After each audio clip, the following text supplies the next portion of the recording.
आज परमेश्वर अनुग्रह करी आमको गोटे सुंदर आमर आगामी समय परमेश्वर अनुग्रह दया जानापी आज परमेश्वर आमको से थेसलोनिक पुस्तक आमको जनइले जे किपरि परमेश्वर अनुग्रह दया हेतु आम निजे जाना विषय आम से प्रथम आम देखिपारू प्रथम थेसलोनिक 2 अध्याय तार 1 ରୁ 7 पद किंतु 8 पर्यंत पढ़ले आमर बहुत मूल्यवान ए विषय ही आम आलोचना करवा बोली भावुछु। ए विषय नहीं आम किछि आम शिखिबा बहुत मुख्य विषय मु भाविथिली अलगा विषय किछि आलोचना करवा बोली किंतु एटा आम पय बहुत उपकार जिंस। प्रथम पद रे लिखा है कौन प्रथम थेसलोनिक 2 रे 1 रे निजे जान बोल कर लिखा है। तेबे आम निज विषय टिके आज आम चिंता करवा। आम जीवन सारा दाऊद अब्राहम इसरा इसाक जाकब ठारू आरंभ करी राजा मानकर मसांकर नहंकर एवं जोएल भविष्यत वक्ता ठारू सब भविष्यत वक्ता सब विषय आम शिखी आसीथु। आज आम को परमेश्वर चाहती निज विषय आज जानिबा पाए बोल करी। तेबे प्रथम थेसलोनिक 2 रो 1 पद देखु देखु मोर आखि पड़ीगला पढ़ी शुणेले जे निज विषय तुम्हें जाना बोल करी।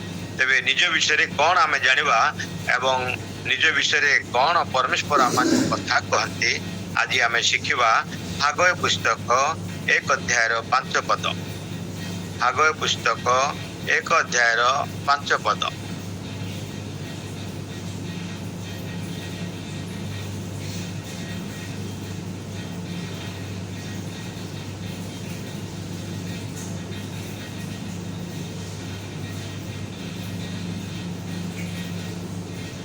सेठी एपरी लिखा जाए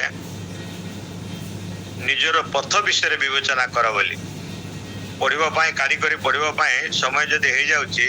हागय पुस्तक छोट पद मो आंध्र प्रदेश रे अच्छी गोटे अच्छे आम भौणी को मेडिकल काम आनी बाइबल मोर पाखे नथिबा हेतु आपण मानकु अनुरोध करी पढ़ापी साहाय्य करेंगे। जेहेतु सदा प्रभु यही कथा कहती तुम्हें माने अपना अपना पथ विवेचना कर। प्रभु वाक्य दे आशीर्वाद करंतु। आज आम निज विषय आम शिखिबा। आम ख्रीस्टियान है दिन ठारू आज पर्यंत आदि पुस्तक प्रकाशित विषय आम सब शिखुचु किंतु प्रभु आज चाहती आम निज विषय शिखिबा विषय आम देखि पारुछु। स्थान आम देखलु जे पथ विषय विवेचना करने विषय किंतु द्वितीय विवरण 4:7-8 लिखाई गोटे गोटे पढ़ले समय हो कही नेउछु। आपण माने बहुत दिन प्रभु को विश्वास करवा लोक समझदार को इशारा काफी है।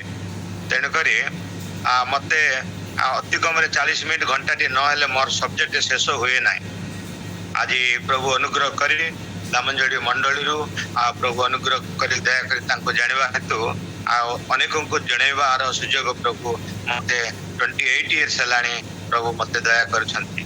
तेणुक आज प्रभुंर दया हेतु आपण मान निकट में आम आदि आलोचना करू करू आम निज विषय आम आलोचना करवा। द्वितीय विवरण 4:7-8 लिखाई निजर प्राण आत्मा शरीर जीवन विषय चिंता करने विषय सावधान होगा विषय। हागय 1:5 आम देखिलु जे निजर पथ विषय विवेचना कर। प्रिय बंधु माने आपको आज सूचई दिले जे निजे तुम्हें जानो बोल करे प्रथम थेसलोनिक रे तापरे तुम्हें माने अन्य को जणाओ बोल।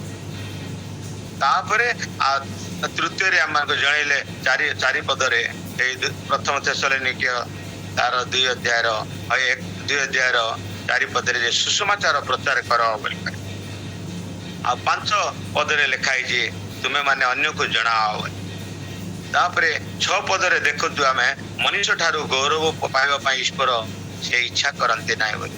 7 पद रे मृदुशील विषय लिखाई तुम प्रति आमर जो स्नेह अच्छी केवल सुसमाचार प्रचार करने ना प्राण देवा बोली 8 पद रे लिखाई। तेबे आज आम जापारु जे प्रथम पदरु ही परमेश्वर कहते जे आमको तुम्हें प्रथम रे जान 5टा विषय परमेश्वर चाहती आमको संपूर्ण भाव में जान କଲସିୟ 1:9 ଲେଖା ହେଇଛି ପରମେଶ୍ୱରଙ୍କୁ ସମ୍ପୂର୍ଣ୍ଣ ଭାବରେ ଜାଣ।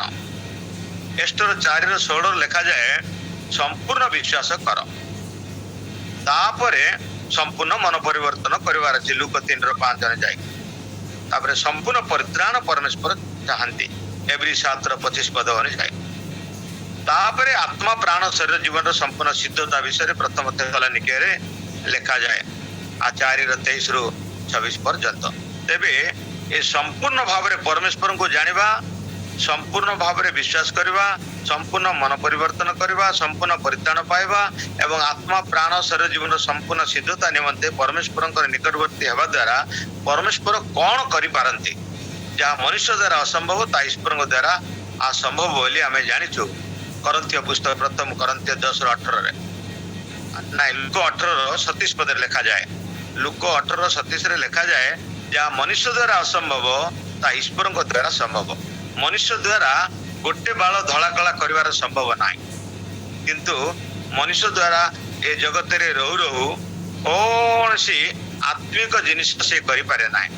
ଏ ଶାରୀରିକ ଭାବରେ ଖାଦ୍ୟ ପେୟ, ଘର ଦ୍ୱାର, ଜମିବାଡ଼ି, ଟଙ୍କା ସୁନା, ଧନ ସମ୍ପତ୍ତି ଏସବୁ କରି ଯାଏ, ଯୋଉଟାକି ସବୁ ଟେମ୍ପୋରାରୀ ମାତ୍ର। ଏଟା ସବୁ ଅସ୍ଥାୟୀ ଜିନିଷ, ଚିରସ୍ଥାୟୀ ନାହିଁ। କିନ୍ତୁ ପରମେଶ୍ୱର ଚାହାନ୍ତି ମନୁଷ୍ୟମାନଙ୍କୁ ଆଉ ସେ ଚିରସ୍ଥାୟୀ ଜିନିଷ ଦେବା ପାଇଁ। ଆଉ ଯେଉଁମାନେ ପରମେଶ୍ୱରଙ୍କୁ ବିଶ୍ୱାସ କରନ୍ତି, ତାଙ୍କୁ ଭୟ କରନ୍ତି, ତାଙ୍କର ବାକ୍ୟର ବାଧ୍ୟ ହୁଅନ୍ତି ଏବଂ ତାଙ୍କର ଆଜ୍ଞା ଶୁଣନ୍ତି, ମାନନ୍ତି ଓ କରନ୍ତି, ସେମାନଙ୍କୁ ପ୍ରଭୁ ମନୁଷ୍ୟ ଦ୍ୱାରା ଯାହା ଅସମ୍ଭବ ତାହା ଈଶ୍ୱରଙ୍କ ଦ୍ୱାରା ସମ୍ଭବ କରିଥାନ୍ତି। ତେବେ ପ୍ରିୟ ବନ୍ଧୁମାନେ, ଆଜି ପରମେଶ୍ୱରଙ୍କୁ ଆମେ ସମ୍ପୂର୍ଣ୍ଣ ଜାଣିଲେ, ସମ୍ପୂର୍ଣ୍ଣ ବିଶ୍ୱାସ କଲେ, ସମ୍ପୂର୍ଣ୍ଣ ମନ ପରିବର୍ତ୍ତନ କଲେ, ସମ୍ପୂର୍ଣ୍ଣ ପରିତ୍ରାଣ ପାଇଲେ, ଆମକୁ ପରମେଶ୍ୱର ଆମମାନଙ୍କର ଆଶୀର୍ବାଦର କାରଣ କରନ୍ତି। କ'ଣ କ'ଣ ଆଶୀର୍ବାଦର କାରଣ? ଆମର ପାପ କ୍ଷମା କରନ୍ତି, ଶାନ୍ତି ଦିଅନ୍ତି, ଆନନ୍ଦ ଦିଅନ୍ତି, ରୋଗ ସୁସ୍ଥ କରନ୍ତି ଏବଂ ଆମମାନଙ୍କୁ ଆତ୍ମାରେ ଅଭିଷେକ କରନ୍ତି, ତାଙ୍କର ଶକ୍ତିରେ ବଳବାନ କରନ୍ତି ଏବଂ ଯୀଶୁଙ୍କ ଶକ୍ତିରେ ବିଜୟ ଜୀବନ ଦିଅନ୍ତି, ଅନନ୍ତ ଜୀବନ ଦେଇ ସ୍ୱର୍ଗକୁ ନିଅନ୍ତି। ଏହା ପରମେଶ୍ୱରଙ୍କର କାମ।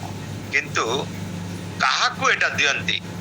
ସେଇଟା ହେଉଛି ଆମେ ପଢ଼ିବା ଏଫେସୀୟ ପୁସ୍ତକ 1:17-18। ଏଫେସୀୟ ପୁସ୍ତକ 1:17-18। ଯେପରି ଆମ୍ଭମାନଙ୍କର ପ୍ରଭୁ ଯୀଶୁ ଖ୍ରୀଷ୍ଟଙ୍କର ଈଶ୍ୱର ଗୌରବମୟ ପିତା ତାହାଙ୍କ ସମ୍ବନ୍ଧୀୟ ସମ୍ପୂର୍ଣ୍ଣ ଜ୍ଞାନ ପାଇବା ନିମନ୍ତେ ତୁମ୍ଭମାନଙ୍କୁ ଜ୍ଞାନ ଓ ପ୍ରତ୍ୟାଦେଶର ଆତ୍ମା ପ୍ରଦାନ କରନ୍ତି। ସେଥିରେ ତୁମ୍ଭମାନଙ୍କ ଆନ୍ତରିକ ଚକ୍ଷୁ ପ୍ରସନ୍ନ ହୁଅନ୍ତେ, ତାହାଙ୍କ ଆହ୍ୱାନର ଭରସା କ'ଣ, ସାଧୁମାନଙ୍କ ମଧ୍ୟରେ ତାହାଙ୍କ ଅଧିକାରର ଗୌରବ ରୂପ ଧନ କ'ଣ। ପ୍ରିୟ ବନ୍ଧୁମାନେ, ଆଜି ଆମମାନଙ୍କୁ ପରମେଶ୍ୱର ଚେତନା ଦେଉଛନ୍ତି ଏର୍ଲି ମର୍ଣ୍ଣିଂ ଜୁମ୍ ମିଟିଂରେ ଯେ ତୁମର ଆତ୍ମିକ ଚକ୍ଷୁକୁ ପରମେଶ୍ୱର ଖୋଲିବା ପାଇଁ ଚାହାନ୍ତି।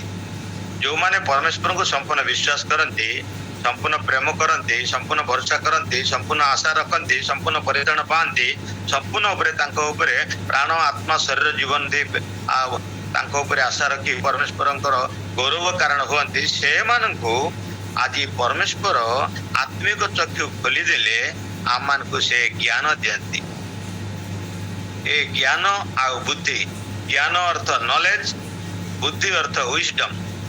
ତେବେ ଆଉ ବୋଧେ ଆଇବ ପୁସ୍ତକ 32:8 ଗୋଟେ କଥା ଲେଖାଯାଏ, ଯଦି ସାଙ୍ଗେ ସାଙ୍ଗେ କାଢ଼ି କରି ପଢ଼ିପାରିବେ ବୋଇଲେ ଭଲ କଥା, ଟିକେ ସାହାଯ୍ୟ କରନ୍ତୁ। ଆଇବ ପୁସ୍ତକ 32:8। ମାତ୍ର ମନୁଷ୍ୟ ମଧ୍ୟରେ ଗୋଟିଏ ଆତ୍ମା ଅଛି ଓ ସର୍ବଶକ୍ତିମାନଙ୍କ ନିଶ୍ୱାସ ସେମାନଙ୍କୁ ବୁଦ୍ଧି ଦିଏ। ବାସ୍, ପରମେଶ୍ୱର ଆମକୁ ପ୍ରେମ କରି ଗୋଟିଏ ଆତ୍ମା ଦେଇଛନ୍ତି। ସେ ଆତ୍ମା ଆଉ ମନୁଷ୍ୟକୁ ଭଲ କ'ଣ ମନ୍ଦ କ'ଣ, କ'ଣ କଲେ ନର୍କକୁ ଯାଇ ହେବ, କ'ଣ କଲେ ସ୍ୱର୍ଗକୁ ଯାଇ ହେବ ଜାଣିବା ପାଇଁ ବୁଦ୍ଧି ଦେଇଛନ୍ତି। ଅନେକ ମଣ୍ଡଳୀ ଆଜିକାଲି ଆତ୍ମା କ'ଣ ଜାଣିପାରୁନାହାନ୍ତି, ଆତ୍ମାକୁ ବିଶ୍ୱାସ କରୁନାହାନ୍ତି। ଆତ୍ମା କ'ଣ ଆମେ ତ ଦେଖିନୁ ଏମିତି ବୋଲନ୍ତି। କିନ୍ତୁ ଜହନ 4:24 ପରମେଶ୍ୱର ହେଉଛନ୍ତି ଆତ୍ମା ଏବଂ ଲୁକ 22:3 ଅନୁଯାୟୀ ଶୈତାନ ମଧ୍ୟ ଗୋଟିଏ ଆତ୍ମା। 4 ପ୍ରକାର ଆତ୍ମା ବିଷୟରେ ଲେଖା ହେଇଛି। ରୋମିଓ 8:9 ପବିତ୍ର ଆତ୍ମା ବିଷୟରେ ଲେଖା ହେଇଛି।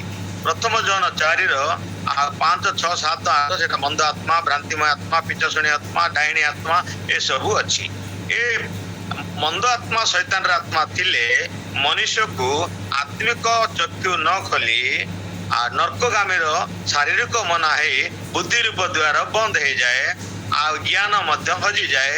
50 ବର୍ଷର ଖ୍ରୀଷ୍ଟିଆନ ହେଲେ ମଧ୍ୟ ଆଉ ସେ ବାଇବେଲ ଯେତେ ପଢିଲେ ମଧ୍ୟ ବୁଝିପାରେ ନାହିଁ ଏବଂ ସେ ଜାଣିପାରେ ନାହିଁ ଏବଂ ପରମେଶ୍ୱରଙ୍କୁ ଖୁସି କରିବାକୁ ଜାଣେ ନାହିଁ।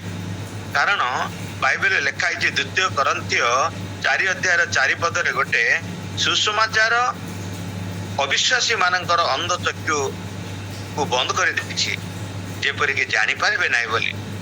ଅବିଶ୍ୱାସୀ କିଏ ମାନେ ଟିକେ ପଢିଦେବେ କି କଣ ଲେଖା ହେଇଛି ଦେଖିବା। 2 କରନ୍ଥୀୟ 4:4 ଖ୍ରୀଷ୍ଟ ତାହାଙ୍କ ଗୌରବମୟ ସୁସମାଚାରର ଆଲୋକ ଯେପରି ଏହି ପ୍ରକାର ଲୋକଙ୍କ ପ୍ରତି ପ୍ରକାଶିତ ନ ହୁଏ, ଏଥି ନିମନ୍ତେ ମୁଁ ଏହି ଜଗତପତି ଅବିଶ୍ୱାସୀ ମାନଙ୍କର ଜ୍ଞାନ ଚକ୍ଷୁ ଅନ୍ଧ କରିଅଛି। ପ୍ରିୟ ବନ୍ଧୁ ମାନେ, ଏ ଜଗତର ଲୋକମାନଙ୍କର ଅବିଶ୍ୱାସୀ ମାନେ ଯୋଉମାନେ ପରମେଶ୍ୱରଙ୍କୁ ବିଶ୍ୱାସ କରନ୍ତି ନାହିଁ, ଜାଣନ୍ତି ନାହିଁ, ତାଙ୍କ ଉପରେ ଭରସା କରନ୍ତି ନାହିଁ, ଭୟ କରନ୍ତି ନାହିଁ, ପ୍ରେମ କରନ୍ତି ନାହିଁ, ଆଉ ତାଙ୍କର ହୃଦୟ କଠିନ କରନ୍ତି ଏବଂ ହିଂସା କପଟ ଛଳ ପରିନ୍ଦାରେ ପରିପୂର୍ଣ୍ଣ ରୁହନ୍ତି, ଜାଗତିକ ମନା ଶାରୀରିକ ମନା ହୁଅନ୍ତି ଏବଂ ଶୈତାନ ଦ୍ୱାରା ଗୁଣି ଗାରେଡ଼ି ପାଙ୍ଗଣ ମନ୍ତ୍ରତନ୍ତ୍ର ଦ୍ୱାରା ପରିଚାଳିତ ହୁଅନ୍ତି। ସେମାନଙ୍କର ହୃଦୟକୁ କଠିନ କରି ବୁଦ୍ଧି ରୂପ ଦ୍ୱାରା ବନ୍ଦ କରିବା ହେତୁ, ଆତ୍ମିକ ଚକ୍ଷୁ ନ ଖୋଲିବା ହେତୁ ସେମାନେ ସୁସମାଚାରକୁ ପ୍ରିୟ ଜ୍ଞାନ କରନ୍ତି ନାହିଁ। କିନ୍ତୁ ମୁକ୍ତି ପାଇବା ଲୋକ, ଆଶୀର୍ବାଦ ପାଇବା ଲୋକ, ଶାନ୍ତି ପାଇବା ଲୋକ, ସ୍ୱର୍ଗକୁ ଯିବା ଲୋକ, ଅନନ୍ତ ଜୀବନ ପାଇବା ଲୋକ, ପରମେଶ୍ୱରଙ୍କୁ ପ୍ରେମ କରିବା ଲୋକଙ୍କୁ ଆତ୍ମିକ ଚକ୍ଷୁ ପ୍ରଭୁ ଖୋଲି ଦିଅନ୍ତି। ତେବେ ଆଜି ଆମମାନଙ୍କୁ ପରମେଶ୍ୱର ଲୁକ 24 ଅଧ୍ୟାୟର 45 ପଦରେ ଗୋଟେ କଥା କୁହନ୍ତି। ଦେଖନ୍ତୁ, ଆମେ ଦେଖିଲୁ ଆତ୍ମିକ ଚକ୍ଷୁ ଖୋଲିଲେ ଆମେ ପରମେଶ୍ୱରଙ୍କୁ ଦେଖିପାରିବା ଏବଂ ଆତ୍ମିକ ଜାଗା ଅର୍ଥ ସ୍ୱର୍ଗ ରାଜ୍ୟ ଆମେ ଯାଇପାରିବା। ଲୁକ 24 ଅଧ୍ୟାୟର 45 ପଦରେ ଗୋଟେ କଥା ଲେଖାଯାଏ, ସେତେବେଳେ ସେମାନେ ଯେପରି ଧର୍ମଶାସ୍ତ୍ର ବୁଝିପାରନ୍ତି, ସେଥିପାଇଁ ସେ ସେମାନଙ୍କର ବୁଦ୍ଧି ରୂପ ଦ୍ୱାରା ଉନ୍ମୁକ୍ତ କଲେ। ପ୍ରିୟ ବନ୍ଧୁ ମାନେ, ଆମେ ଜୁମ୍ ମିଟିଂରେ ବର୍ଷ ବର୍ଷ ଧରି ଆମେ ବସୁଛୁ, ଗୀତ ଶୁଣୁଛୁ, ବାକ୍ୟ ଶୁଣୁଛୁ, ସାକ୍ଷ୍ୟ ଶୁଣୁଛୁ ଏବଂ ଅନେକ ଲୋକଙ୍କର ପ୍ରାର୍ଥନା ଶୁଣୁଛୁ, ପ୍ରାର୍ଥନା ଯାକ ଲିଷ୍ଟ କରୁଛୁ, ଆମେ ପ୍ରାର୍ଥନା କରୁଛୁ। ପରମେଶ୍ୱର ଦୟା କରି ଆଶୀର୍ବାଦ କରି ପ୍ରାର୍ଥନାର ଉତ୍ତର ବି ଦେଉଛନ୍ତି ଏବଂ ସବୁ ଆଶୀର୍ବାଦର କାରଣ କରୁଛନ୍ତି। କିନ୍ତୁ ଜୁମ୍ ମିଟିଂରେ ଗୋଟେ ଦିନକୁ ଗୋଟେ ପ୍ରଭୁଙ୍କର ଦାସ ଆସୁଛନ୍ତି କହିବା ପାଇଁ। ଯଦି ଆମେ ଶୁଣୁଛୁ ବୁଝିପାରୁନୁ, ତାର ଅର୍ଥ ଆମର ଆତ୍ମିକ ହୃଦୟ ଏ ଯାଏଁ ଖୋଲା ହେଇନାହିଁ। ସେ MA ପଢିଥାଉ, LLB ପଢିଥାଉ, OS କରିଥାଉ, IS କରିଥାଉ, ଡକ୍ଟର ହେଇଥାଉ, ଇଞ୍ଜିନିୟର ହେଇଥାଉ, ରେଭରେଣ୍ଡ ହେଇଥାଉ, ଡକ୍ଟର ହେଇଥାଉ କି ଯାହା ବି ହେଇଥାଉ ଜଗତରେ, ଯୋଉ ପର୍ଯ୍ୟନ୍ତ ସେ ବୁଝୁନାହିଁ ବାଇବେଲ ପଢିକରି, ତାର ଅର୍ଥ ତାର ଆତ୍ମିକ ହୃଦୟ ଏ ଯାଏଁ ଖୋଲା ହେଇନାହିଁ।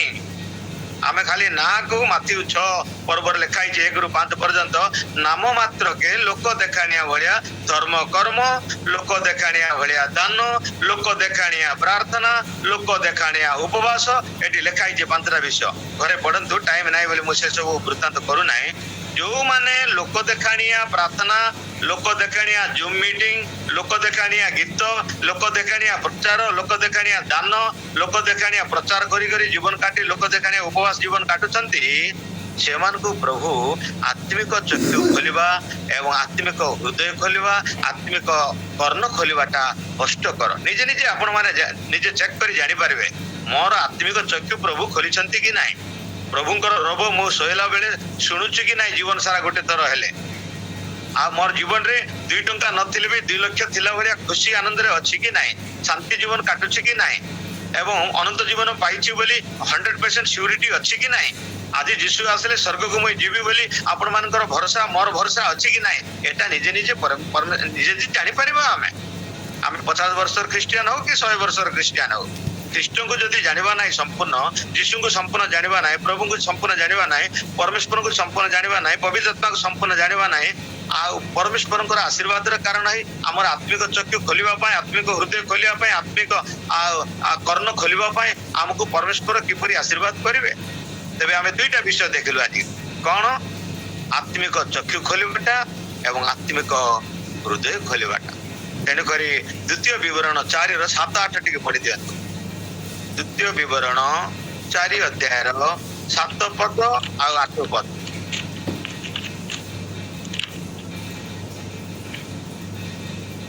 ଯେହେତୁ ଆମ୍ଭେମାନେ ଯେକୌଣସି ସମୟରେ ପ୍ରାର୍ଥନା କରୁ, ସେ ସମୟରେ ସଦାପ୍ରଭୁ ଆମ୍ଭମାନଙ୍କ ପରମେଶ୍ୱର ଯେପରି ଆମ୍ଭମାନଙ୍କର ନିକଟବର୍ତ୍ତୀ ହୁଅନ୍ତି, ସେପରି ଆଉ କେଉଁ ମହାଗୋଷ୍ଠୀର ପରମେଶ୍ୱର ସେମାନଙ୍କର ନିକଟବର୍ତ୍ତୀ ହୁଅନ୍ତି।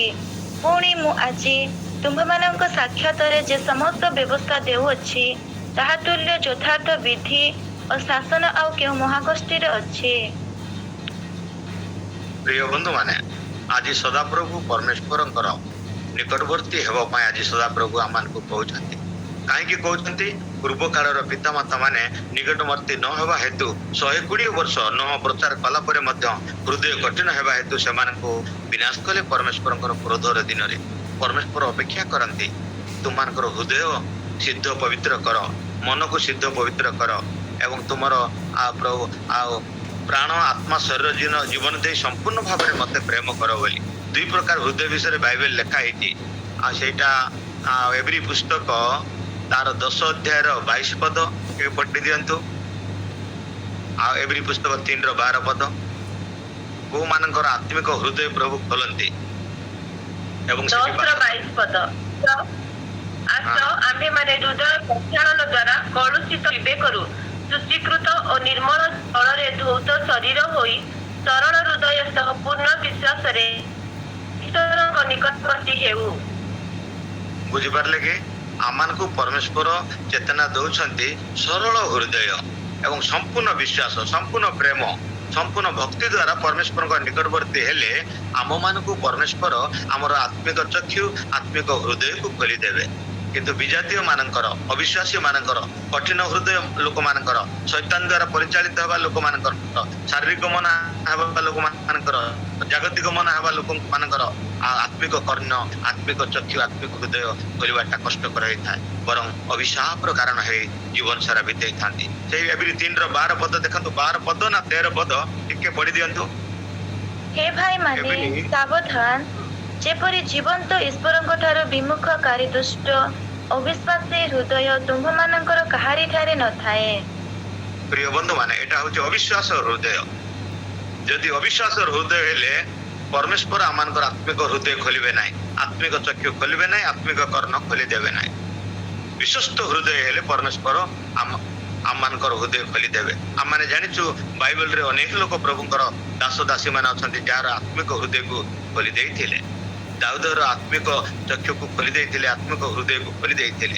ସେ ଯଦି ବା ବ୍ୟଭିଚାର କରିଲେ ଏବଂ ନରଘାତକ ଥିଲେ, କିନ୍ତୁ ଜୀବନ ସାରା ସେ ବ୍ୟଭିଚାର କରୁନଥିଲେ, ଜୀବନ ସାରା ନରଘାତକ କରୁନଥିଲେ। ଯାହା ଭୁଲ କଲେ, ପାପ କଲେ, ଅନୁତାପ କଲେ ଏବଂ ଆଣ୍ଟୁ ଭାଙ୍ଗିଲେ ଏବଂ ଉପବାସ କଲେ, କ୍ରନ୍ଦନ କଲେ, ଖେଦ କ୍ରନ୍ଦନ ସହିତ ବିଳାପର ସହିତ ପରମେଶ୍ୱରଙ୍କ ନିକଟରେ ସମ୍ପୂର୍ଣ୍ଣ ସମର୍ପିତ ହେଇ ସମ୍ପୂର୍ଣ୍ଣ ପ୍ରାଣ ସହିତ ତାଙ୍କ ଉପରେ ଭରସା କଲେ। ଆଉ ପ୍ରଭୁ, ମୁଁ ଯାହା କରିଦେଇଛି ଆଉ ଜୀବନରେ ଆଉ ମୁଁ ସେପରି ଭୁଲ କରିବି ନାହିଁ, ମୋତେ ତୁମେ ଦୟାକରି କ୍ଷମା କର ପ୍ରଭୁ ବୋଲି ଯେତେବେଳେ କ୍ଷମା ମାଗିଲେ, ପ୍ରଭୁ ତାକୁ ଆଶୀର୍ବାଦ କଲେ, କ୍ଷମା ଦେଲେ। ଆଉ ସେ କହିଲେ, ତୁମେ ମୋର ମନର ମତ ବୋଲି ନେକ୍ସଟ ଟୁ ମାଇ ହାର୍ଟ। ତେବେ କେତେ ବଡ଼ କଥା ଦେଖନ୍ତୁ। ଯୋଉ ପର୍ଯ୍ୟନ୍ତ ଆମେ କଠିନ ମନା ହେବା, ଆମର ଭୁଲ, ଭ୍ରାନ୍ତି, ଅଧର୍ମ, ଦୋଷ, ଦୁର୍ବଳତା ପରମେଶ୍ୱରଙ୍କୁ ସମର୍ପିତ କରିବା ନାହିଁ, ଆମର ନିଜର ଜ୍ଞାନରେ, ବୁଦ୍ଧିରେ, ଜାଗତିକ ନଲେଜରେ, ନିଜର ଚେହେରାରେ ଆଉ ନିଜର ଶାରୀରିକ ମନରେ ମୁଁ ଏତେ ପାଠ ପଢିଛି, ଏତେ ଭଲ ଜାଣିଛି ବୋଲି ଗର୍ବ କରିଥାଉ, ପରମେଶ୍ୱର ଆମମାନଙ୍କର ଆତ୍ମିକ ଚକ୍ଷୁ ଖୋଲିବେ ନାହିଁ, ଆତ୍ମିକ ହୃଦୟ ଖୋଲିବେ ନାହିଁ, ଆତ୍ମିକ ମନକୁ ମଧ୍ୟ ଖୋଲିବେ ନାହିଁ। ମଣିଷ 3ଟା ବିଷୟରେ ଗର୍ବ କରନ୍ତି ବୋଲି ଲେଖାଯାଏ ଜିରିମିୟ 3ର ଜିରିମିୟ ବୋଧେ 9 ଅଧ୍ୟାୟର 23 ପଦରେ ଟିକେ ପଢି ଦିଅନ୍ତୁ। ଜିରିମିୟ 9 ଅଧ୍ୟାୟର 23 ପଦ। ସଦାପ୍ରଭୁ এই କଥା କହନ୍ତି, ଜ୍ଞାନବାନ ଆପଣା ଜ୍ଞାନରେ ଦର୍ପଣ କରୁ, କିମ୍ବା ବଳବାନ ଆପଣା ବଳରେ ଦର୍ପଣ କରୁ, ଧନବାନ ଆପଣା ଧନରେ ଦର୍ପଣ କରୁ। 24 ପଦରେ କଣ ଲେଖା ହେଇଛି? ମାତ୍ର ଯେବେ କେହି ଦର୍ପ କରେ, ତେବେ ସେ ଆମ୍ଭକୁ ଚିହ୍ନେ ବୋଲି ଦର୍ପ କରୁ। ସଦାପ୍ରଭୁ ପୃଥିବୀରେ ସ୍ନେହପୂର୍ଣ୍ଣ କରୁଣା, ବିଚାର ଓ ଧର୍ମ ସାଧନ କରୁ, କାରଣ ସଦାପ୍ରଭୁ କହନ୍ତି ଏସବୁରେ ଆମ୍ଭର ସନ୍ତୋଷ ଥାଏ। ବୁଝିପାରିଲେ? ପରମେଶ୍ୱରଙ୍କର ସନ୍ତୁଷ୍ଟ ସନ୍ତୁଷ୍ଟ ସନ୍ତୁଷ୍ଟ 10ଟା ବିଷୟରେ ବାଇବେଲ ଲେଖା ହେଇଛି। କୋଉ କୋଉ ବିଷୟରେ ସନ୍ତୁଷ୍ଟ? କିନ୍ତୁ ଆମେ ପରମେଶ୍ୱରଙ୍କୁ ସମ୍ପୂର୍ଣ୍ଣ ଜାଣିଲେ ଏବଂ ସମ୍ପୂର୍ଣ୍ଣ ଭରସା କଲେ, ବିଶ୍ୱାସ କଲେ ପରମେଶ୍ୱର ସନ୍ତୁଷ୍ଟ ହେଇଥାନ୍ତି। କିନ୍ତୁ ଧନରେ, ବଳରେ, ଜ୍ଞାନରେ ଏ 3ଟା ବିଷୟରେ ଗର୍ବ କର ନାହିଁ ବୋଲି ଲେଖା ହେଇଛି। କାହିଁକି? କାରଣ ଏ ତିନିଟା ବିଷୟ ଅସ୍ଥାୟୀ ମାତ୍ର। ଆମର ଧନ ଆଜି ଅଛି କାଲି କି ନାହିଁ। ଆମର ଜୀବନ ତ ପାଣି ଫଟକା ଭଳିଆ, ଯାକବ 4:14 ଅନୁଯାୟୀ ବାଷ୍ପ ସହିତ ସମାନ।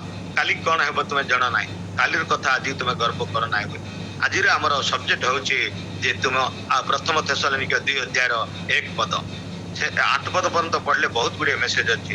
ଖାଲି 1 ପଦ ଆମେ ଆଲୋଚନା କରୁଛୁ ଯେ ନିଜେ ତୁମେ ପ୍ରଥମରେ ଜାଣ, ନିଜେ ତୁମେ ପ୍ରଥମରେ ବିଶ୍ୱାସ କର, ନିଜେ ତୁମେ ପ୍ରଥମରେ ପରିତ୍ରାଣ ପାଅ, ନିଜେ ତୁମେ ତୁମର ପଥ ବିଷୟରେ ବିବେଚନା କର, ନିଜେ ତୁମେ ତୁମର ପ୍ରାଣ ବିଷୟରେ, ଆତ୍ମା ବିଷୟରେ, ଶରୀର ବିଷୟରେ, ଜୀବନ ବିଷୟରେ ଇଏ କର।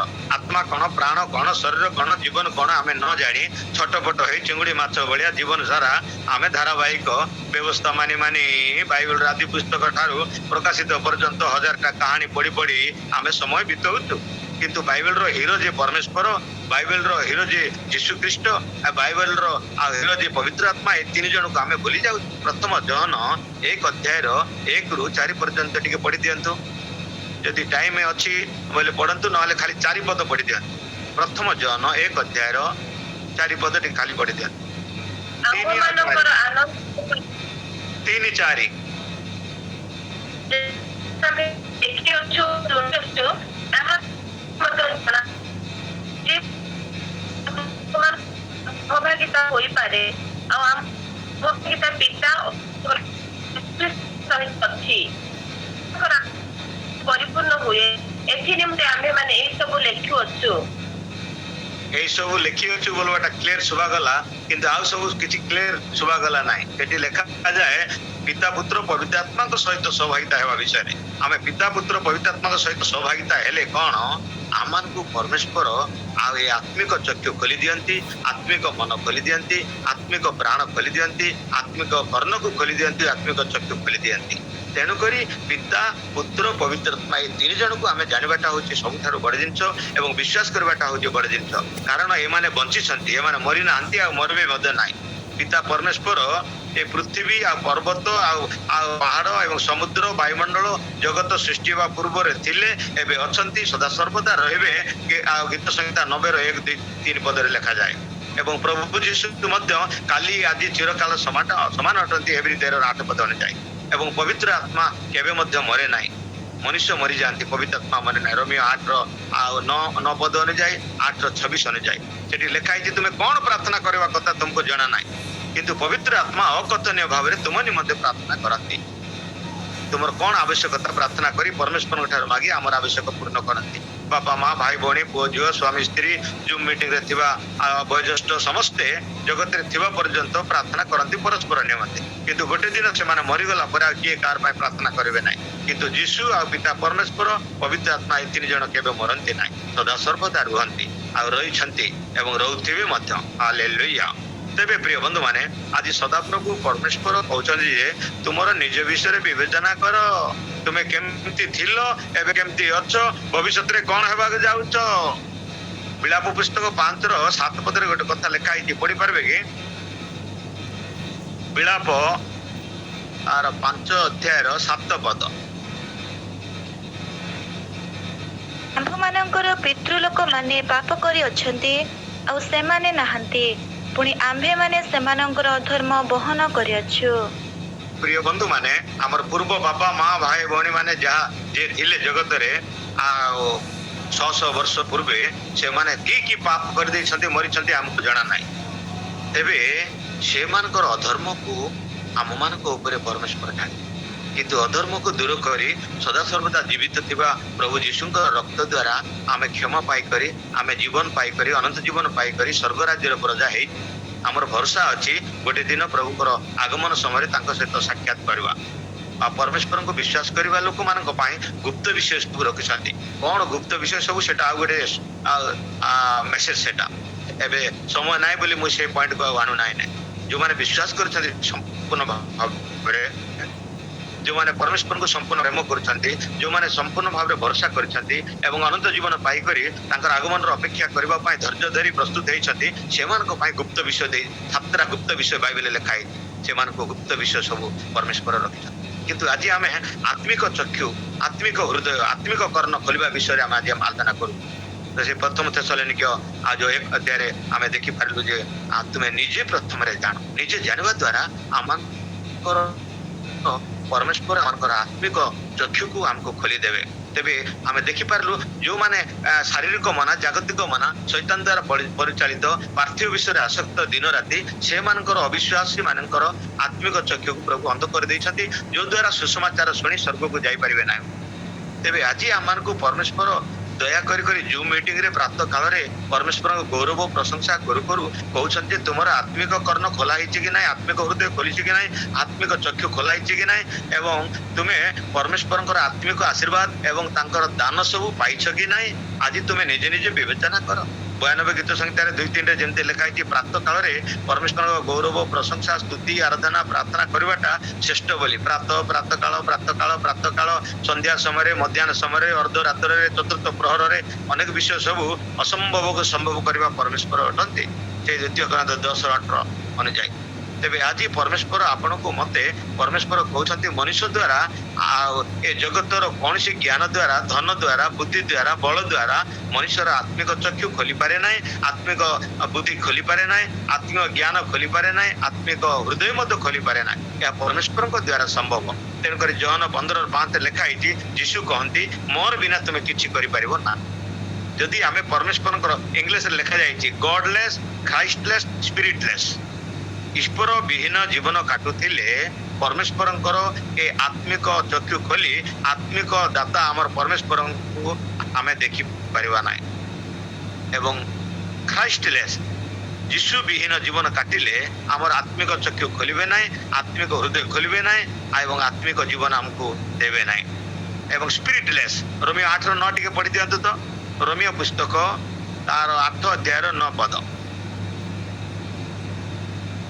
किंतु ईश्वर आत्मा जो घरे वास करती ताहा हेले तुम्हें माने शरीरर बसरे नाह मात्र आत्मा को बसरे अछ जदि केही ख्रीष्ट को आत्मा पाई न थाए तेबे से ताहाकर नुहे प्रिय बंधु माने आमे जूम मीटिंग रो सभ्य हेई पारिबो मंडली रो सभ्य हेई पारिबो ए जगतर सभ्य हेई पारिबो को चर्च रे मेंबर हेई पारिबो किंतु ईश्वरंकर शिष्य हेबा पाए ईश्वरंकर आत्मा रो अभिषेक आमान को दरकार तेबे परमेश्वरंकर अभिषेक रो जदि यीशुंकर अभिषेक पवित्र आत्मार अभिषेक जदि आम पाखरे नाए तार अर्थ पवित्र आत्मा जदि पाइनु आम ईश्वरंकर शिष्य हेइनु ए पवित्र आत्मा ए America Australia Singapore Cuttack Bhubaneswar रे मिले ना ए पवित्र आत्मा परमेश्वर ही दे थांती कौन सी पास्टर बालक कौन सी जगतर कौन सी अधिपति एटा दे पारे ना या परमेश्वर दे थांती तेणुकरी परमेश्वर कहले यीशु मध्य प्रचार कले जॉन 3:3 और 5 रे जलरे आत्मा रे पुनर्जन्म न आले स्वर्ग राज्य को जाई हबो ना ए लोक माने बुझी पारु नांती आत्मिक चक्षु खोली नाही पानी रे बुडी देबाटा तो बपतिस्म बोलता अरे बपतिस्म होउचंती नूतनीकृत हेबा पय बपतिस्म 11टा विषय लिखा है बपतिस्म नेबा द्वारा रोमियो 6:4-5-6 रे लिखा है जे बपतिस्म नेबा द्वारा तुमे नूतनीकृत हेई थाओ बोली नुआ जिनिस जगत रे किछि नाही हमर आत्मा प्राण शरीर जीवन नूतनीकृत हेबा पय हमें बपतिस्म नौ किंतु न जानि करी बपतिस्म 1000 थर नेले से नूतनीकृत होय नाही संपूर्ण ईश्वर को जानिबो संपूर्ण विश्वास करिवो संपूर्ण मन परिवर्तन करिवो एवं संपूर्ण भाव रे आत्मा प्राण शरीर जीवन समर्पण करिवो तापरे बपतिस्म नेले से नूतनीकृत हेबो नूतनीकृत हैला परे की आशीर्वाद आ 17टा विषय बाइबल लिखा है आज आमान को नूतन आत्मा रे पूर्ण हेबा पाए एवं हमर आत्मिक चक्षु खोलिबा पाए आत्मिक हृदय खोलिबा पाए आमान को परमेश्वर एई चेतना देउछंती तेबे आपण को मते परमेश्वर देउछंती जे जदि तुमर हृदय कठिन करिवो तुमर हृदय जदि हिंसा कपट छल परिंदा रे परिपूर्ण करिवो ताहेले आमे आत्मिक आशीर्वाद परिपूर्ण करिवा नाही गोध को घुसरी को मेंढा को आमे ताकू आमे तार आत्मा तार आत्मिक चक्षु खोली देबु आत्मिक पाटी खोली देबु बोली कोन आपण माने जानि छंती गोधर पाटी को परमेश्वर खोली देले विलियम को आघात करबा पाए बोली तार मुख तार चक्षु को खोली देले यीशु जगत रे जेते दिन थिले सेते दिन पर्यंत देखिले ए मनुष्यर अंतकरण एते तिक्तता एते गरल एते कलरा साग भलिया पिता हिंसा कपट छल परिंदा परिपूर्ण तेबे शेष समय रे यीशुंकर स्वर्गारोहण पूर्वरु से गोध उपरे बसी करी चालिले ए गोधर 8टा गुण विषय रे परमेश्वर आमान को सिखांती प्रिय बंधु माने आज ଗୋଧକୁ ପଶୁର ଆତ୍ମିକ ଚକ୍ଷୁ ଖୋଲି ଦେଉଛନ୍ତି, ଆତ୍ମିକ ମନ ଖୋଲି ଦେଉଛନ୍ତି, ଆତ୍ମିକ ହୃଦୟ ଖୋଲୁଛନ୍ତି। ଏ ମଣିଷ ଏତେ କଠିନ ମନା, ଏତେ ଗର୍ବ, ଏତେ ହିଂସା କପଟ ଛଳ ପରିନ୍ଦାରେ ପରିପୂର୍ଣ୍ଣ, ଯୋଉ ଦ୍ୱାରା ସେ ସିଦ୍ଧ ପବିତ୍ର ହେଇପାରେ ନାହିଁ। ଜିରିମିୟା 2:22 ଅନୁଯାୟୀ ପୃଥିବୀ ସାରାର ସାବୁନରେ ଗାଧେଇଲେ ମନୁଷ୍ୟର ହୃଦୟ ଆଉ ଆତ୍ମା ପ୍ରାଣ ଶରୀର ଜୀବନ ସିଦ୍ଧ ହେଇନଥାଏ, କିନ୍ତୁ ଜେରେମିୟା 4:14 ଅନୁଯାୟୀ ଆମର ହୃଦୟକୁ ଯୀଶୁଙ୍କର ରକ୍ତରେ ଧୋଇବା ପାଇଁ ପ୍ରଥମ ଜନ 1:7 ଅନୁଯାୟୀ କହନ୍ତି। ତେବେ ଆମେ ଯୋଉ ପର୍ଯ୍ୟନ୍ତ ସମର୍ପିତ ହେଇନୁ, ପାପ ସ୍ୱୀକାର କରିନୁ, ପରମେଶ୍ୱରଙ୍କ ଉପରେ ଭରସା କରିନୁ, ତାହେଲେ ଆମ ପାଇଁ ପରମେଶ୍ୱରଙ୍କର ଆଶୀର୍ବାଦ ପାଇବା ଦୁଃଖଦାୟକ। ଗୋଟିଏ କାହାଣୀ ମୁଁ କହି ଶେଷ କରିବି 2 ମିନିଟ୍ ଭିତରେ। ସେଇଟା ଯୋଉଟା ହେଇଯାଇଛି, କାହାର ବହୁତ ଲୋକଙ୍କର ଆତ୍ମିକ ଚକ୍ଷୁ ଖୋଲିବା ହେତୁ ପରମେଶ୍ୱର ସେମାନଙ୍କୁ ଦୟା କରିଛନ୍ତି। ସେ ଭିତରୁ ଗୋଟେ ଲୋକଙ୍କର ଆତ୍ମିକ ଚକ୍ଷୁ ପ୍ରଭୁ ଖୋଲିଦେଲେ। ଯୋହନ ଲିଖିତ ସୁସମାଚାର ତାର 1 ଅଧ୍ୟାୟର ତାର 47 ବୋଧେ, ଟିକେ ପଢି ଦିଅନ୍ତୁ ତ। ଯୋହନ 1 ଅଧ୍ୟାୟର 47 ଚାପ୍ଟର 1 ଯୀଶୁ ନିଥନିୟଙ୍କୁ ଆପଣା ନିକଟକୁ ଆସୁଥିବା ଦେଖି ତାଙ୍କ ବିଷୟରେ କହିଲେ, ଏହି ଦେଖ, ପ୍ରକୃତରେ ଏ ଜଣେ ଇସ୍ରାଏଲୀୟ ଲୋକ, ଏହାଙ୍କ ଠାରେ ଛଳନା ନାହିଁ। ପ୍ରିୟ ବନ୍ଧୁମାନେ, ଫିଲିପିଓ ତାଙ୍କର ଶିଷ୍ୟ, ଆପଣମାନେ ଯଦି ପଢିବେ 35 ଠାରୁ ବୋଲି ଜାଣିପାରିବେ, ସମୟ ନାହିଁ ବୋଲି ମୁଁ ପଢଉ ନାହିଁ। ଆଉ ସେଇ ସ୍ଥାନରେ ଯୀଶୁଙ୍କୁ ଦେଖା କରିବା ପାଇଁ ଫିଲିପିଓ ନାଥନିଏଲଙ୍କୁ ସେ ଡାକୁଛନ୍ତି। ଯୋଉ ମୁକ୍ତିଦାତା, ଉଦ୍ଧାରକର୍ତ୍ତା, ପରିତ୍ରାଣକର୍ତ୍ତା, ଶାନ୍ତିଦାତା, ଅନନ୍ତ ଜୀବନ ଦେବା ପରମେଶ୍ୱର, ଅନୁଗ୍ରହ ଦାତା, ଆମମାନଙ୍କୁ ଆଶୀର୍ବାଦ କରିବା ପାଇଁ ଜନ୍ମ ହେବାର ଥିଲା। ସେ ଜନ୍ମ ହେଇଛନ୍ତି ଏଇ ନାଜରିତରେ, ତୁମେ ଆସିକରି ଦେଖ ବୋଲିବାରୁ ଏ ନାଜରିତରେ ଘୁଷୁରି ଚରିବା ଜାଗାରେ, ମେଣ୍ଢା ଚରିବା ଜାଗାରେ ଏବଂ କରେଣ୍ଟ ନଥିବା ଜାଗାରେ, ଆଉ ଏରୋପ୍ଲେନ ଓହ୍ଲିବା ଜାଗାରେ, ହସ୍ପିଟାଲ ନଥିବା ଜାଗାରେ, ଲାଇଟ ନଥିବା ଜାଗାରେ, ଏମିତି ଜାଗାରେ ପୁଣି ପରିତ୍ରାଣକର୍ତ୍ତା, ମୁକ୍ତିଦାତା, ସ୍ୱର୍ଗର ରାଜକୁମାର ଜନ୍ମ ହେବେ, ଏଟା ମୁଁ ବିଶ୍ୱାସ କରୁନାହିଁ ବୋଲି ସେ କହିଦେଲେ। ବାରମ୍ବାର ଯେତେବେଳେ ଫିଲିପିଓ ଅନୁରୋଧ କଲେ, ତେବେ ସେ ସ୍ୱ ଇଚ୍ଛାରେ ଏବଂ ସମ୍ପୂର୍ଣ୍ଣ ବିଶ୍ୱାସ କରି ହଉ ଦେଖିବି ବୋଲି ଦେଖିବା ପାଇଁ ଯିବା ପୂର୍ବରୁ ଯୀଶୁ ପ୍ରଥମରେ ଦେଖିଲେ ତାଙ୍କୁ ଦୂରରୁ। ସେ କହୁଛନ୍ତି, ଏଇ ଜଣେ ଲୋକ ଦେଖ, ସାରା ପୃଥିବୀରେ ଇସ୍ରାଏଲ ମଧ୍ୟରେ ଆର ଭଳିଆ ଛଳନା ନଥିବା ଲୋକ, କପଟ ନଥିବା ଲୋକ, ହିଂସା ନଥିବା ଲୋକ ଜଣେ ମଧ୍ୟ ନାହିଁ ବୋଲି କହିଲେ। ପ୍ରିୟ ବନ୍ଧୁମାନେ, ତାର ହୃଦୟରେ ହିଂସା ନଥିବା ହେତୁ ତାଙ୍କୁ ଗୋଟେ ଆଶୀର୍ବାଦ କରି ତାଙ୍କର ଆତ୍ମିକ ଚକ୍ଷୁ ଖୋଲିଦେଲେ। ସାଙ୍ଗେ ସାଙ୍ଗେ 51 ପଦ ଟିକେ ପଢି ଦିଅନ୍ତୁ। 51 ପୁଣି ସେ ତାହାଙ୍କୁ କହିଲେ, ସତ୍ୟ ସତ୍ୟ ମୁଁ ତୁମ୍ଭମାନଙ୍କୁ କହୁଅଛି, ତୁମ୍ଭେମାନେ ସ୍ୱର୍ଗକୁ ଉନ୍ମୁକ୍ତ ଓ ଈଶ୍ୱରଙ୍କ ଦୂତମାନଙ୍କୁ ମନୁଷ୍ୟପୁତ୍ରଙ୍କ ଉପରେ ଆରୋହଣ ଓ ଅବତରଣ କରିବା ଦେଖିବ। ଦେଖିପାରିଲେ, ତାର ହୃଦୟରେ ହିଂସା କପଟ ଛଳ ପନିନ୍ଦା ନଥିବା ହେତୁ ସ୍ୱର୍ଗକୁ ଖୋଲା ହବାଟା ସେ ଦେଖିପାରିଲା। ଆମେ ଏତେ ବର୍ଷର ଖ୍ରୀଷ୍ଟିଆନ ହେଇଛୁ, ସ୍ୱର୍ଗ କେବେ ଖୋଲା ହବାଟା ଦେଖିଛୁ କି ନାହିଁ? ଆମେ ନିଜ ନିଜକୁ ଆମେ ପଚାରିବା, ପ୍ରଭୁ ଏ ଯାଏ ମୋର ହୃଦୟରେ ହିଂସା କପଟ ଭର୍ତ୍ତି ହେଇଅଛି କି? ପୋକ ଜୋକ ଜାଲ ମାଲ ସବୁ ଭର୍ତ୍ତି ହେଇଛି କି ବୋଲି ଆମେ ନିଜ ନିଜକୁ ପରୀକ୍ଷା କରିବା। ସେ 50 ବର୍ଷର ଖ୍ରୀଷ୍ଟିଆନ ବୋଲି ଲେଖା ହେଇନାହିଁ। ସେ ଏତିକି ପ୍ରଚାର କରୁଥିଲେ ବୋଲି ଲେଖା ହେଇନାହିଁ। ହଜାର ହଜାର ଚର୍ଚ୍ଚ ବାନ୍ଧି ଦେଲେ ବୋଲି ଲେଖା ହେଇନାହିଁ। ପୃଥିବୀ ସାରା ଲୋକ ଭୋଜି ଭାତ ଦେଲେ ବୋଲି ଲେଖା ହେଇନାହିଁ। ସେ ଏତିକି ଦାନ ଦେଲେ ବୋଲି ଲେଖା ହେଇନାହିଁ। ତାର ହୃଦୟରେ କପଟ ନଥିବା ହେତୁ, ହିଂସା ନଥିବା ହେତୁ, ଛଳ ନଥିବା ହେତୁ, ପରନିନ୍ଦା ନଥିବା ହେତୁ, ସମ୍ପୂର୍ଣ୍ଣ ବିଶ୍ୱସ୍ତ ହୃଦୟ ଥିବା ହେତୁ, ସିଦ୍ଧ ହୃଦୟ ଥିବା ହେତୁ ଯୀଶୁଙ୍କୁ ଦେଖିପାରିଲା ଏବଂ ସ୍ୱର୍ଗ ଖୋଲା ହବାଟା ଦେଖିପାରିଲା। ସ୍ୱର୍ଗରୁ ଦୂତମାନେ ପୃଥିବୀକୁ ଆସିବାଟା, ପୃଥିବୀରୁ ସ୍ୱର୍ଗକୁ ଯିବାଟା ଦେଖିପାରିଲା। ପ୍ରିୟ ବନ୍ଧୁମାନେ, ଆମେ ଆତ୍ମିକ ଚକ୍ଷୁରେ ଆମେ ଦେଖିପାରିବା, ଏ ଜାଗତିକ ଚକ୍ଷୁରେ ଆମେ ଦେଖିପାରିବା। ପ୍ରଭୁ ଆମମାନଙ୍କୁ ଆଶୀର୍ବାଦ କରନ୍ତୁ। ସମୟ ହେଇଥିବା ହେତୁ ମୁଁ ଆଗକୁ ବଢୁନାହିଁ। ଗୋଟେ ବାକ୍ୟ ଆମେ ପଢିକରି ଶେଷ କରିବା। ଗୀତ ସଂହିତା 119ର 25 ପଦ ନା 26 ପଦ ଟିକେ ପଢି ଦିଅନ୍ତୁ। 25 ପଦ ଟିକେ ପଢି ଦେଖନ୍ତୁ କଣ ଲେଖା ହେଇଛି।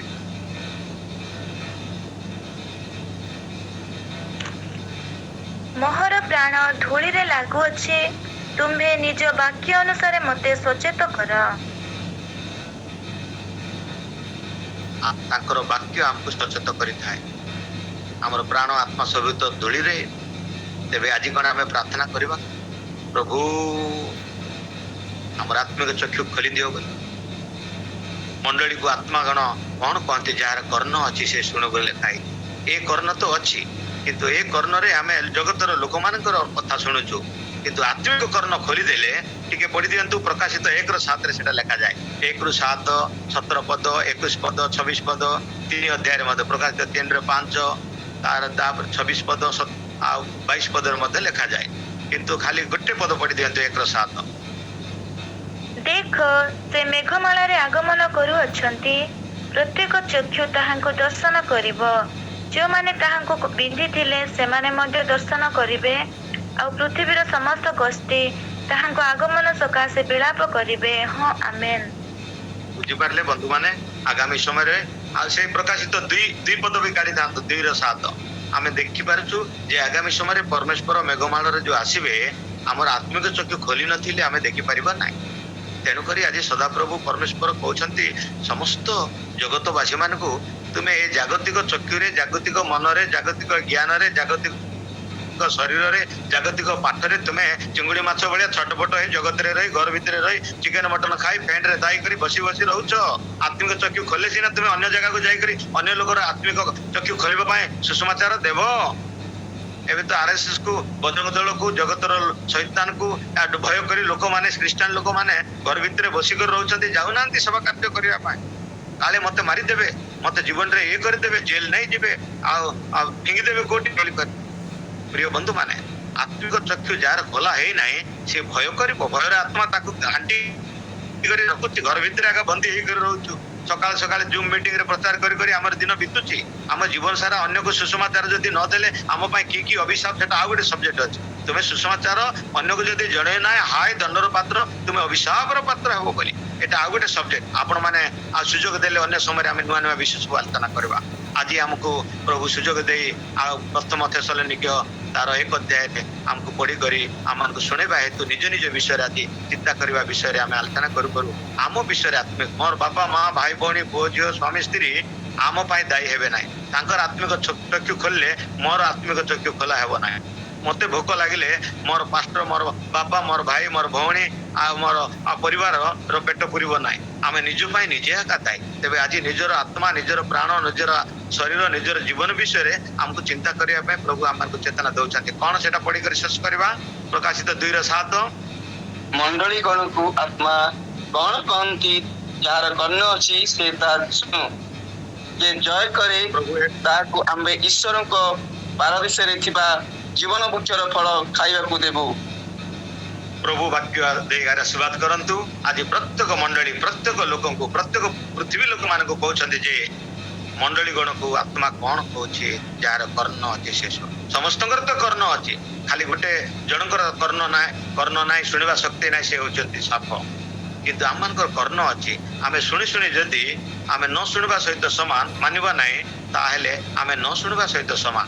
ଯେମିତିକି without spirit body is dead, faith without work is dead ବୋଲି ଯାକୋବ 2:26 ଲେଖା ହେଇଛି। ଆତ୍ମା ବିନା ଶରୀର ମୃତ୍ୟୁ, କର୍ମ ବିନା ବିଶ୍ୱାସ ମୃତ୍ୟୁ। ଆମେ ବାକ୍ୟ ଶୁଣୁଛୁ, କର୍ମରେ ଲଗେଇବା ନାହିଁ, ତାହେଲେ ଆମର ଶୁଣିବାଟା ଆଉ ଆମର ବିଶ୍ୱାସ ମଧ୍ୟ ମୃତ୍ୟୁ ସହିତ ସମାନ। ତେବେ ପ୍ରଭୁ ଆମମାନଙ୍କୁ ଆଶୀର୍ବାଦ କରନ୍ତୁ। ପ୍ରିୟ ବନ୍ଧୁମାନେ, ଆଉ ଶୁଣିବା ବିଷୟରେ ଆଉ ଗୋଟେ ସବଜେକ୍ଟ, ବଡ ସବଜେକ୍ଟ ଅଛି। ଆଦମ ହବା ନ ଶୁଣିବା ହେତୁ ଧକିଆ ମାରି ଗେଟ୍ ଆଉଟ୍ କରିଲେ। ଯୀଶୁଙ୍କୁ ପଠେଇଲେ ଆପଣମାନଙ୍କୁ ମତେ ଶୁଣେଇବା ପାଇଁ ବୋଲି। ଆଉ ଆସୁନାହାନ୍ତି ଏବେ ଯୀଶୁ ଶୁଣେଇବା ପାଇଁ ବୋଲି। ମନ ପରିବର୍ତ୍ତନ କର, ସ୍ୱର୍ଗ ରାଜ୍ୟ ସନ୍ନିକଟ ବୋଲି ମାଥ୍ୟୁ 3:2 ପ୍ରଚାର କରିବା ପାଇଁ। ବାପ୍ତିସ୍ମ ନିଅ, ମଦ ଛାଡ, ବ୍ୟଭିଚାର ଛାଡ, ଚୋରି ଛାଡ, ହିଂସା କପଟ ଛାଡ, ଆଉ ସିନେମା ଯିବାଟା ଛାଡ, ଏସବୁ କହିବା ପାଇଁ ଯୀଶୁ ଆଉ ଆସୁନାହାନ୍ତି। ଆସୁଛନ୍ତି ମନୋନୀତ ଲୋକମାନଙ୍କୁ, ପ୍ରସ୍ତୁତ ହେବା ଲୋକମାନଙ୍କୁ, ଅପେକ୍ଷା କରିବା ଲୋକମାନଙ୍କୁ, ଧୈର୍ଯ୍ୟ ଧରିବା ଲୋକମାନଙ୍କୁ, ତାଙ୍କ ସହିତ ସାକ୍ଷାତ ହେବା ଲୋକ ନେବା ପାଇଁ। ପ୍ରଭୁ ଆମମାନଙ୍କୁ ଆଶୀର୍ବାଦ କରନ୍ତୁ। ଆଉ ମୋର ପ୍ରାର୍ଥନା, ଆମ ସମସ୍ତଙ୍କର ଆତ୍ମିକ ଚକ୍ଷୁ ପ୍ରଭୁ ଖୋଲିଦିଅ, ଆତ୍ମିକ ହୃଦୟ ଖୋଲିଦିଅ, ଆତ୍ମିକ ମନ ଖୋଲିଦିଅ, ଆତ୍ମିକ ଜୀବନ ଖୋଲିଦିଅ, ଆତ୍ମିକ ପ୍ରାଣ ଖୋଲିଦିଅ, ଏବଂ ମୁଁ ସ୍ୱଚକ୍ଷୁରେ ତୁମର ସେଇ ଆତ୍ମିକ ସ୍ୱର୍ଗକୁ ଦେଖିପାରିବୁ ଏବଂ ତୁମକୁ ଦେଖିପାରିବି, ତୁମ ସହିତ ସାକ୍ଷାତ ହେବି। ଏଇଟା ଆମର ପ୍ରାର୍ଥନା ହଉ। ସମୟ ହେବା ହେତୁ ଆଗକୁ ବଢୁନାହିଁ, ଆଉ କ୍ଷମା କରିବେ। ମୁଁ ଏଇ ସବଜେକ୍ଟର 7ଟା ପଏଣ୍ଟ ଭିତରୁ ଗୋଟେ ପଏଣ୍ଟ ଆଜି ଆମେ ଆଲୋଚନା କରିଲୁ। ପ୍ରଭୁ ଆମମାନଙ୍କୁ ଆଶୀର୍ବାଦ କରନ୍ତୁ। ଜୁମ୍ ମିଟିଂର ଆଉ ମତେ ଦେଇଥିବା ସୁଯୋଗ ଦେଇଥିବା ଆମର ମଣ୍ଡଳୀର ଆଉ ଯେ ବୟୋଜ୍ୟେଷ୍ଠ ପ୍ରଭୁଙ୍କର ଦାସ ଦାସୀ ସମସ୍ତଙ୍କୁ ମୋର ହୃଦୟ ସହିତ ଶୁଭେଚ୍ଛା ଦଉ ଆଉ ପ୍ରେସିଡିଂ ମ୍ୟାଡମକୁ, ଆଉ ରାହୁଲ ବାବୁଙ୍କୁ ଏବଂ ସମସ୍ତଙ୍କୁ ମୋର ହୃଦୟ ସହିତ ଶୁଭେଚ୍ଛା ସଙ୍ଗେ ସଙ୍ଗେ ଆମର ଦେବେନ୍ଦ୍ର ବାବୁଙ୍କୁ ମଧ୍ୟ ଆମ ଧନ୍ୟବାଦ ସହିତ ଏହି ସ୍ଥାନରେ ରଖୁଛି। ସମସ୍ତଙ୍କୁ praise the Lord, hallelujah. Praise the Lord.